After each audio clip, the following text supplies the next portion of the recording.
O kayo po ba mga bossing ko ay nag-iisip sa ngayon, kahit anong araw na mapapanood nyo ito at ibig nyo po itong gawin, ay siya ay lumarga po kayo.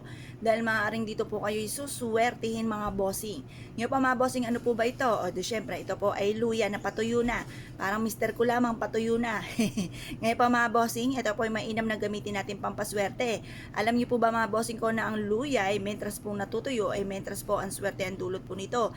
Pero pag yan po mga bossing ko, yung bawang at natutuyo, ayan, malis po yon. Kaya kailangan po mga bossing ko kapag po bawang ay natuyo, ay itapon nyo na. Dahil marami na yung mga nahigop na negatibong enerhiya. Pero kapag gantong natutuyo ang ati pong luya, mga bossing ko, ay mas mainam po ito.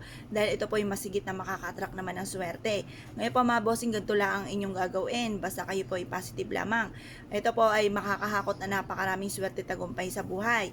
Proven po ito mga bossing. Ang gagawin nyo lamang ay ganire. Kayo po ay humarap sa may silangan. Pagkatapos, kung sabihin po ninyo ay wala kaming luyan tuyo, ay di okay na, matutuyo rin naman po yan. Huwag nyo i-pressure ang inyong sarili, huwag pahirapan, huwag mag-isip ng problema. Okay lang po yan kahit sariwa po ang ating bawang mga bossing, ay ang ating luya. Dahil ang luya natin mentras natutuyo, ayan po ay sariwa, pero darating po yan sa pagkatuyo. Ayan. Ngayon po, mentras po yung natutuyo, mentras na napakaswerte. Ang luya natin mga bossing ko ay nagtatabi ng mga kamalasan at tutulungan ka nito na higit ka maka-attract ng swerte lalo na sa pera.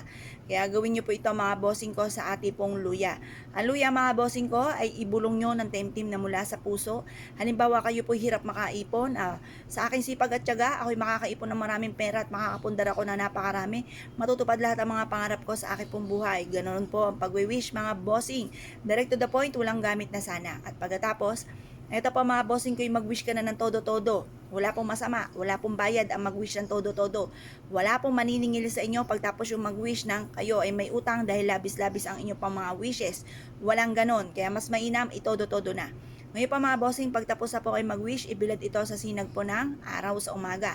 Hanggang alas 8, kaya gumawa po kayo ng alas 7 or kaya po ay 6:30. Ibibilad hanggang alas 8 at pagkatapos pwede nyo itong gamiting amulet mga bossing. Marami kayong pwedeng gawin. Pwede nyo itong ilagay sa ilalim ng inyo pong unan or kaya po ilagay sa inyo pong bag, bitbitin kahit saan kayo magtungo.